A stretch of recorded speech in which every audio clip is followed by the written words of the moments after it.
皆さんこんにちは。講談社ゲームクリエイターズラボです。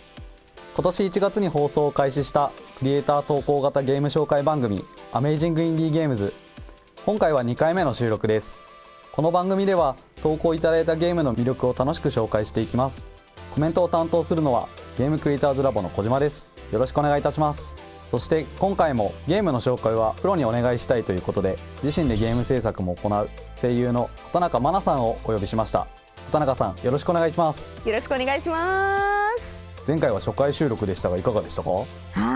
うとっても楽しい収録でしたね。番組を通してたくさんの魅力的な作品に触れられることも嬉しかったですし、初回収録分の番組公開後なんですけれども、それぞれの制作者さんにもすごく喜んでいただけて、ツイッターとかで結構お声いただいたりとかもして、制作者さんにとっては作品を知ってもらうことって一つの大きな課題なんだと思いますので、せっかくの面白い作品たくさん知ってもらえるように情報発信していきたいなと改めて思いましたね。なるほど。小島さんはどうでしたか？今回も今ちょっとそうなんですけど、前回も初っ端の方はものすごい緊張して棒読み感すごいなと思って今も緊張してますよね。結構緊張しますね。なんかで後半に行くとちょっと慣れてきたというか感じのになるようなところもあって、ちょっと直したいなって今回思ってます。だんだん楽しいゲームたくさん見てるうちにどんどんのめり込んでいってね、盛り上がっていくと思いますんで、よろしくお願いいたします。よろしくお願いします。毎回本当に工夫を凝らした力作たくさんご応募いただいてますので、その魅力を余すことなく伝えていければと思います。というわけで今回はこちらの2名でお送りします。さて今回ご紹介するのは去年8月から9月にかけてご応募いただいた作品です。それでは早速参りましょう。どうぞ。生と皆、嘘と真実、児童文学とフリークス賞が融合した白チュームのような世界で、ギムナジウムの少年たちと本当をめぐるジュブナイルミステリーアドベンチャー、メアリー・ウォージントンの子供たち。こちらは松田美也さんの作品です。この作品はとにかく美しいの一言ですね。まずビジュアル面、キャラクターですとか背景イラストなどもそうなんですけれども、シナリオ上の言葉選びなどもとにかく徹底して美しい言葉を使われていて、そこがまるで夢のような儚さを感じてしまうんですよね。こちらのゲームについて小島さんいかがですか？背景もそうですし、まずはもうキャラのデザインがやっぱり綺麗ですね。グッときますね。ペールトーンもちょっと淡い感じがよりこの美少年たちの魅力を引き立てるうまい描き方だなと思いますね。いや本当にこのクラシックな感じね。そうですね、お話としても残酷な表現とかはあるんですけども、美学があるということ、儚い美しさみたいなところがある作品となっております。そうですね、表現が美しいからこそ感じるそのほの暗さだったり不安定さみたいな、そういったところがまた魅力なんじゃないかなと思っております。そうですね、メアリー・ウォージントンの子供たちは現在ノベルゲームコレクションにて序章が配信されています。ぜひ遊んでみてください。続いてはこちらの作品です。当時高校生の制作者が2018年に一人で開発したフリーホラーゲームをセルフリメイク。舞台は2年前に大規模テロが起きた世界。主人公はテロの真相を知るため森の奥へ足を進めます。全編 4K 解像度に対応し、さらには HDR もサポート。独自開発した立体音響システムが別次元の恐怖をもたらします。クワイエットマンション1。こちらは K アップさんの作品です。これね、ほんのちょっとだけデモ版触ったんですけれども、ホラゲとね立体音響はね掛け合わせちゃダメなやつなんですよ。怖いですからね。いや普本通に当にもう息遣いとか本当にリアルでも耳元で来たりもそうですし、あとドア開くところとかはねちょっと遠くに感じたりとか、もう没入感がえぐすぎて本当に自分がその空間にいるみたいに感じられて、正直ちょっと泣いちゃいましたね。小島さ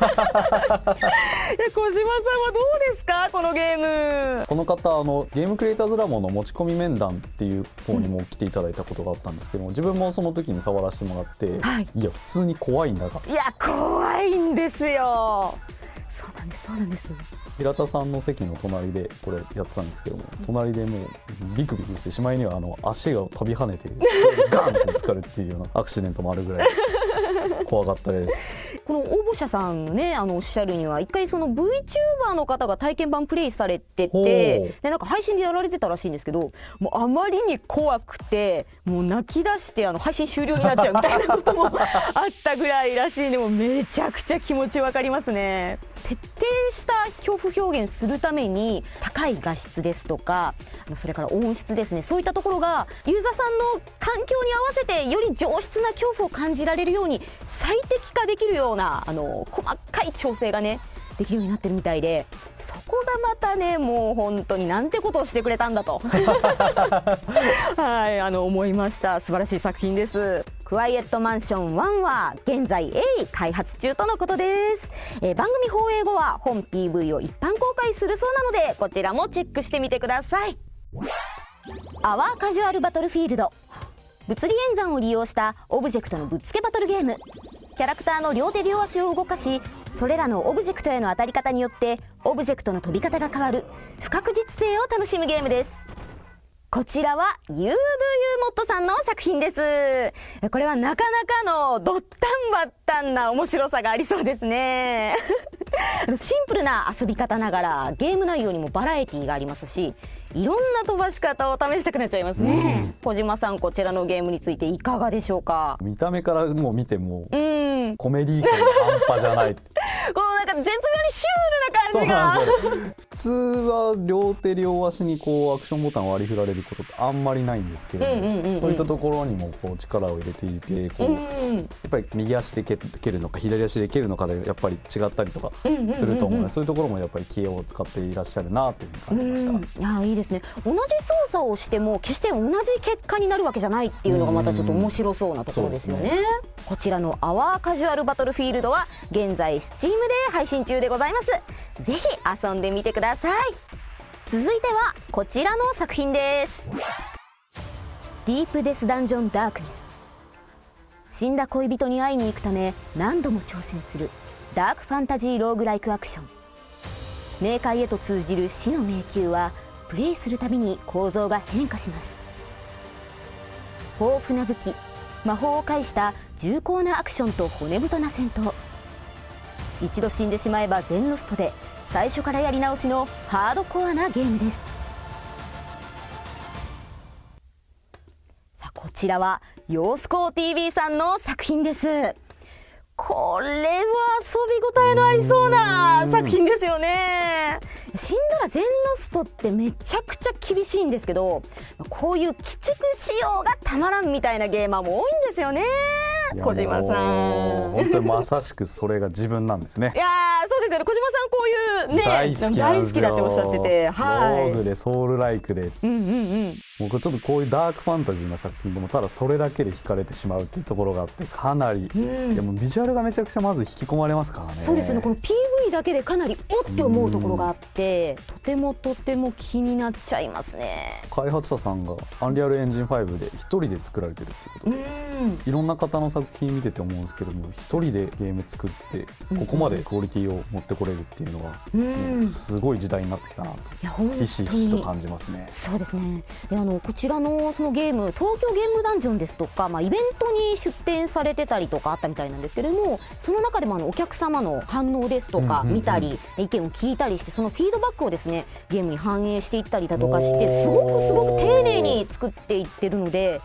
こういうね難しいゲームだからこそどうやって遊ぶのかみたいなのを丁寧にユーザーに示していこうっていう開発姿勢見てると、もう完成したら間違いなく、面白いゲームになるんじゃないかなともう期待しちゃいますね。やっぱりやってるうちに作っている側の人だとレベルデザインって慣れちゃって簡単に自分は思ってるけど、実はやったことない人からするとめちゃくちゃ難しいので。そうですよね。初めてやるユーザーさんとね目線がやっぱり変わってくるので、いろんなユーザーさんの目線に立ってしっかり開発していかれているということで、いや素晴らしい、楽しみです。楽しみですね。こちらのディープデスダンジョンダークネス、現在開発中ですが、ヨースコ TV さんは YouTube のヨースコ TV というチャンネルでゲーム制作に関するあれこれを配信されているようでございますので、よろしければそちらの方もぜひご覧ください。続いてはこちらの作品です。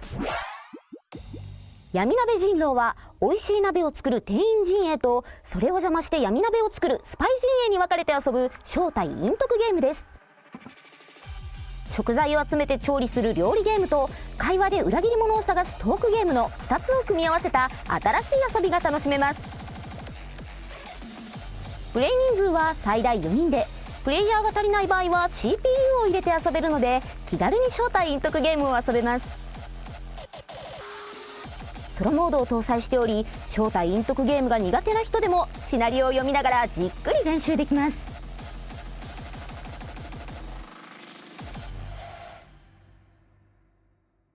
闇鍋人狼、